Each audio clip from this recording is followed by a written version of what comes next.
नमस्कार, मैं हूं नीलू। तो ट्रंप के मंसूबे पर किस तरह से पानी फेरा जाता है, ईरान से बेहतर इसे कोई नहीं जान सकता है। ईरान पर हमले की तैयारी ट्रंप ने कर ली थी, लेकिन फिर ऐसा क्या हुआ कि ट्रंप को इस तैयारी को रोकना पड़ा, हमले को रोकना पड़ा।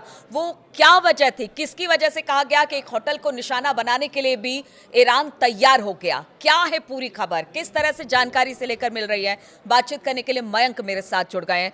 मयंक, ट्रंप जो चाहे कर रहे हैं, इस वक्त टैरिफ लगा रहे हैं, हमला कर रहे हैं, धमकी दे रहे हैं, लेकिन ईरान ने किस तरह से ट्रंप को पीछे धकेला, वो एक बड़ी खबर अब इसे लेकर सामने आ रही है। वो बड़ी खबर क्या है जिसकी वजह से अमेरिका को पीछे जाना पड़ा? देखिए, ये बहुत बड़ा खुलासा हुआ है, सनसनीखेज खुलासा हुआ है कि आखिर क्यों ट्रंप को अपना पहला प्लान ईरान पर हमले का रोकना पड़ गया। देखिए, जब ये खबरें आ रही थी कि अमेरिका के जेट्स जिन्हें टेक ऑफ किया ईरान पर हमला करने के लिए, उसके बाद एंड टाइम पे बताया गया कि ट्रंप ने ऑर्डर किया और स्ट्राइक को जो है वो रोक दिया गया। अब देखिए, इसके पीछे की जो वजह बताई गई, बड़ी वजह ये थी कि कतर ने और सऊदी अरब ने दोनों ने ये चिंता जताई और ये कहा ट्रंप को कि आप भाई ईरान पर हमला मत करें, वरना ईरान के मिसाइल से जो है हमारे बेसिस को खतरा हो जाएगा, हमें खतरा हो जाएगा। इस तरह की खबरें आई। लेकिन अब इसको लेकर एक बहुत बड़ा और सनसनीखेज खुलासा हुआ है। बताया ये जा रहा है कि कतर में, दोहा में एक 5 स्टार होटल, जिसका नाम शायद आप लोग पढ़ लें, हम नाम नहीं लेना चाह रहे उसका, तो वो होटल में एक वॉर रूम तैयार किया गया और अमेरिका के जितने बड़े अधिकारी हैं, जो सेंट्रल कमान है उसके जितने बड़े अधिकारी हैं, वो सब उस 5 स्टार होटल में शिफ्ट हो गए और उस होटल को जो है वो एक वॉर रूम बना लिया गया और यहाँ से प्लान चल रहा था कि कैसे ईरान पर हमला किया जाए, किस देश से फाइटर पायलट्स अंदर जाएंगे, कहां से मिसाइल्स मारी जाएंगी, सबमरीन का क्या रोल होगा। ये पूरा प्लान जो है वो बताया जाता है कि दोहा में इस होटल से चल रहा था और ये जानकारी मिल गई ईरान को। देखिए, हुआ ये कि जैसा बताया जा रहा है, हमने पहले भी आपको ये बात कही कि एक तो रूस और चीन के सैटेलाइट्स मिडिल ईस्ट में एक गतिविधि को अमेरिका की और इजराइल को फॉलो कर रहे हैं। इतना ही नहीं, जितने अरब देश हैं वहाँ पे क्या मूवमेंट हो रहा है, वो अमेरिका का साथ दे रहे नहीं दे रहे, कितने फाइटर जेट्स आ रहे नहीं आ रहे, इसका पूरा हिसाब किताब रूस भी रख रहा है और चीन भी रख रहा है। अब हुआ ये कि ये जो होटल है, यहाँ पे अमेरिका के सारे अधिकारी शिफ्ट हो गए थे, जो कि अल उदैद एयरबेस से शिफ्ट हुए और ये दिखाने की कोशिश की गई कि अल उदैद एयरबेस से हमने अपने प्लेन हटा लिए हैं, हमने अपने सैनिक वहां से हटा लिए हैं ताकि ईरान वहां हमला ना करे। अगर अमेरिका हमला करता तो सबसे पहला जो है हमला होता वो अल उदैद एयरबेस पर होता और उस हमले को रोकना मुश्किल हो जाता। जब 12 दिन की जंग हुई और अमेरिका ने जब हमले किए तीनों न्यूक्लियर सेंटर्स पे और उसको मिडनाइट हैमर नाम दिया गया था, और उसके बाद फिर जब ईरान ने 14 मिसाइल्स दागी अल उदैद बेस पर और उसमें से 4 मिसाइल गिर भी गई, अमेरिका का डिफेंस सिस्टम उसको नहीं रोक पाया, कतर का डिफेंस सिस्टम नहीं रोक पाया और आसपास भी जो डिफेंस सिस्टम है वो 2000 किलोमीटर ट्रेवल करके मिसाइल आई, 1800 किलोमीटर, और वो अल उदैद एयर बेस पर गिर गई। आप नहीं रोक पाए उसको। तो सबसे बड़ा खौफ तो यही था कि कहीं अल उदैद एयर बेस ना उड़ जाए हमारा। अब उस बीच में इन्होंने अपने अधिकारियों को शिफ्ट कर दिया था इस 5 स्टार होटल। अब हुआ ये कि ये जो स्ट्राइक होने की बात चल रही थी कि बस ये हमला होने वाला है, हमला होने वाला है, इसी बीच ईरान के एक कमांडर की तरफ से ये चेतावनी आ गई, ये बात अमेरिका को और कतर को कह दी गई कि आपने जिस होटल में अपना वॉर रूम बना रखा है उसकी एक जानकारी है हमको, वहाँ आपके कितने अधिकारी हैं, कितने कमांडर्स हैं, उसके बारे में हम सब कुछ जानते हैं और अगर हमारे एयर स्पेस में आप अंदर आए तो सबसे पहले आपका ये जो आपने वॉर रूम बना रखा है, पहली मिसाइल यहीं गिरेगी। बिल्कुल, तहस कर दिया जाए। सबसे पहला हमला जो है वो उस वॉर रूम पे होता जो अमेरिका ने बना रखा था। अपने अधिकारी जो कतर में जिस होटल को दोहा में जहां पे वॉर रूम बना रखा था, ईरान की तरफ से धमकी आई, पहली मिसाइल हम यहीं मारेंगे साहब। और उसके बाद जो है कतर और सऊदी, ये दोनों एकदम से डिफेंसिव मोड में आ गए, जैसा जानकार बता रहे। अब ये खबरें कई जगह हैं, फॉक्स न्यूज ने भी इसके बारे में छाप रखा है, न्यूयॉर्क टाइम्स में भी अलग अलग खबरें हैं इसको लेकर। आप अगर सबको जोड़ के देखें तो आपको एक घटनाक्रम पूरा बिल्कुल एक सूत्र में आपको दिखाई देगा। अब उसके बाद हुआ ये कि जैसे ही ये धमकी आई ईरान की तरफ से, तो ये बात एकदम से एक्सपोज हो गई कि भाई ये जो वॉर रूम बना रखा था, जहां पे सब कुछ जहां से तय होना था, कतर में दोहा से, जहां से 5 स्टार होटल में जो वॉर रूम था, अगर वहीं हमला हो जाता तो बड़ी संख्या में अमेरिकी टॉप कमांडर्स की कैजुअलिटी हो सकती है। बड़े संख्या में अमेरिकी अधिकारी इसकी चपेट में आ जाते हैं। उसके बाद बताया ये गया कि जब ये धमकियां आई उसके बाद कतर की और सऊदी के बीच में एक बड़ी बैठक हुई और उस बैठक में ये बात कही गई कि भाई ये जो ईरान के तेवर दिख रहे हैं और जो इन्होंने बताया जा रहा है कि 500 से 600 खैबर मिसाइल्स तैनात कर रखी हैं, फतेह सीरीज की मिसाइल्स तैनात कर रखी ने हैं। भी पहले कह दिया था कि अभी समय नहीं है हमला करने का। देखिए बिल्कुल। पिछली बार जब हमला हुआ था अप्रत्याशित यानी अनप्रेडिक्टेबल था, अचानक से हमला हुआ, ईरान इसके लिए उस तरह से तैयार नहीं था। लेकिन इस बार तो ईरान ने इजराइल कह दिया हाँ, था हाँ। कि हाँ कि अब देखिए ऐसा है कि अगर आप हमें टारगेट करेंगे तो आपको भी छोड़ा नहीं जाएगा, उसके लिए पूरी तैयारी। हाँ, ये बिल्कुल बिल्कुल ठीक कहा आपने। ये ईरान की तरफ से साफ और क्लियर मैसेज था कि अगर हम पे हमला किया आपने तो इस बार हम लिमिटेड वॉर नहीं करेंगे। देखिए इस शब्द का इस्तेमाल जो है वो अगर आपने अली खामेनी साहब की लास्ट 2 स्पीच सुनी हो और ध्यान दिया हो इस बारे में, उनके कमांडर्स के बयान को आपने ध्यान से सुना हो, तो आप देखिए ये जो भाषण होते हैं इनके छोटे छोटे शब्द आपको पकड़ने पड़ते हैं। बार बार ईरान की तरफ से कहा गया कि हम प्रीएम्प्टिव स्ट्राइक करेंगे। उन्होंने कहा इस बार हम लिमिटेड स्ट्राइक नहीं करेंगे, इस बार सीज फायर नहीं होगा। यानी ईरान एक ऑल आउट वॉर के लिए तैयार था कि अगर हमला होता है, अगर अली खामेनी साहब को टारगेट किया जाता है या ईरान के एयर स्पेस में अगर आप घुसते हो, आप देखिए तुरंत ईरान ने अपना एयर स्पेस बंद कर दिया था पिछली बार और जितनी मिसाइल्स थी वो तैयार थी और एक साथ 8 बेसेस एकदम लाइन से तैयार थे। अल असद बेस अमेरिका में, अल उदैद बेस कतर में, सऊदी का जो बेस है वो, जॉर्डन, सीरिया, ये सब बेसेस जो अमेरिका के हैं सब पे एक साथ मिसाइल दागी जाती और इसराइल की तो हम बात ही नहीं कर रहे हैं। कहावत बहुत ज्यादा है कि देखिए आपके पास अगर खोने के लिए कुछ नहीं रहता तो फिर आप सामने वाले को भी उसी दमखम के साथ बिल्कुल, उसको एकदम। उस पर वार करते हैं। बिल्कुल। अमेरिका एक बड़ा देश है और कह लीजिए कि एक महाशक्ति के तौर पर है, ईरान लगातार बिल्कुल। उसके टारगेट पर रहा है, तो ईरान को भी है कि अब आमने सामने की लड़ाई होगी तो फिर एकदम जबरदस्त तरीके से हमला किया जाएगा। हमारे पास खोने के लिए कुछ नहीं है, लेकिन अगर अमेरिका को अगर कुछ होता है तो फिर उसके पास खोने के लिए बहुत सारी एकदम चीज़ें आपने ठीक कहा। यही वजह है, आप इतिहास उठा के देख लीजिए कब ऐसा हुआ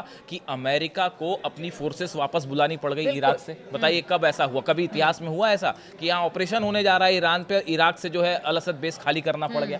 पहली बार हुआ ऐसा। अब देखिए अब ये घटनाक्रम पे आते हैं हम फिर से। अब ये जानकारी जैसी पता चला भाई इनको, अमेरिका और कतर को और सऊदी को समझ में आई ये बात कि भाई ये तो पूरी जानकारी इनके पास पहुंच चुकी है कि वॉर रूम का एक एक चीज इनके पास है। उसके बाद कतर और बताया जाता है कि सऊदी के बीच में एक बड़ी चर्चा हुई और उसमें ये तय किया गया, जिसके बाद क्राउन प्रिंस जो है मोहम्मद बिन सलमान, इनकी तरफ से अमेरिका को ये बात कही गई कि भाई देखिए आप हमारे एयर स्पेस का इस्तेमाल ना करें, आप हमारे बेसिस का इस्तेमाल ना करें।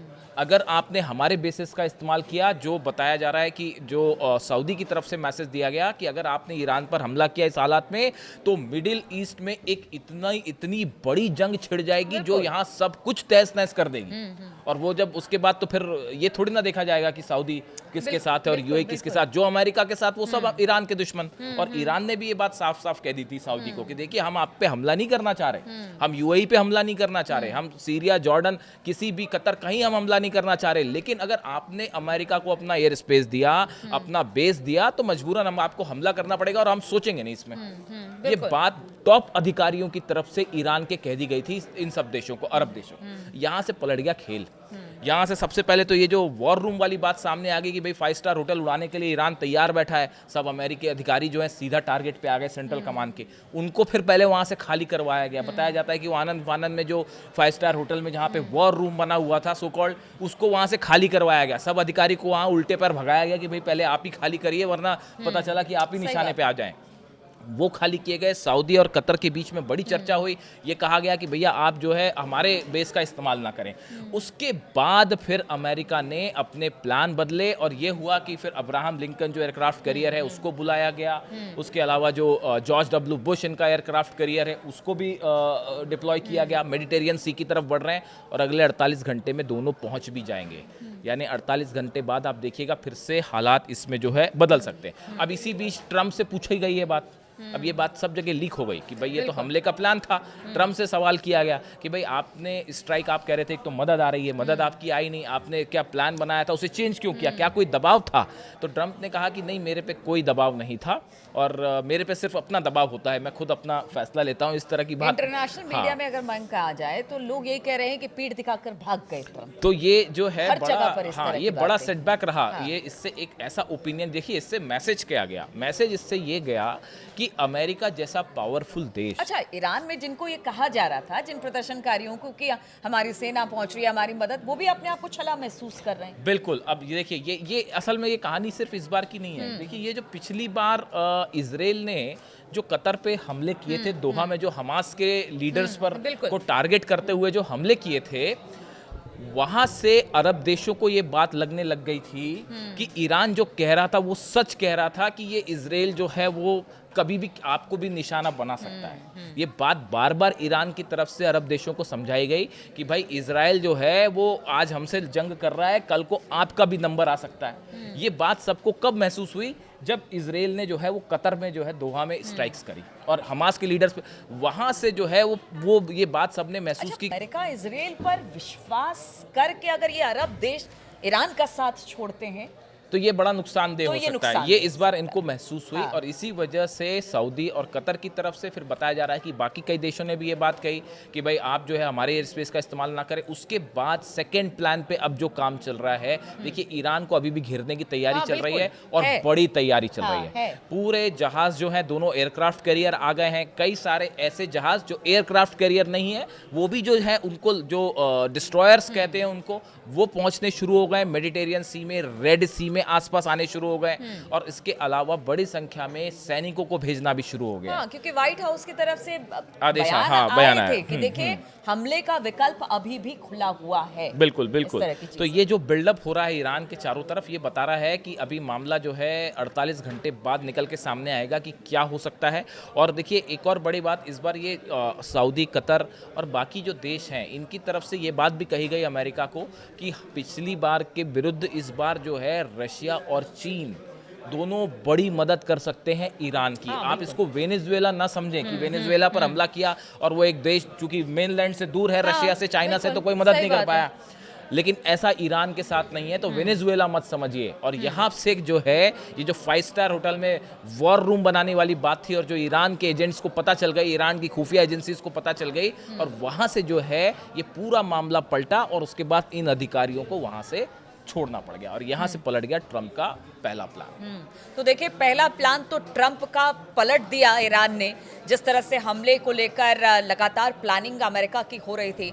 लेकिन देखिए अमेरिका है और ट्रंप अभी भी उन्होंने कह रखा है कि देखिए हम हमला करेंगे या ईरान हमारी बात नहीं मानता है तो टैरिफ की बात हो या फिर सैंक्शंस की बात हो, वो करता रहा है। लेकिन हमले का विकल्प अब भी खुला हुआ है, यानी कि स्थिति अब भी गंभीर है। कब क्या हो जाए पता नहीं चलता, लेकिन एक हमला तो विफल ईरान ने किया है और ये बड़ी बात है अपने ऊपर आने वाले संकट को। और इस बार तो ईरान भी तैयार है, क्योंकि इससे तो पूरा मिडिल ईस्ट सहमा हुआ है कि अगर अमेरिका या इजराइल हमला करता है तो फिर ईरान जवाब देगा, और जवाब ऐसा कि पूरा मिडिल ईस्ट हिलकर रह जाएगा। चलिए, इस तरह की खबरों पर लगातार हमारी नजर बनी हुई है। तमाम अपडेट्स लेकर हम आपके पास आते रहेंगे। फिलहाल बहुत बहुत शुक्रिया आप सभी का हमारे साथ इस चर्चा में शामिल होने।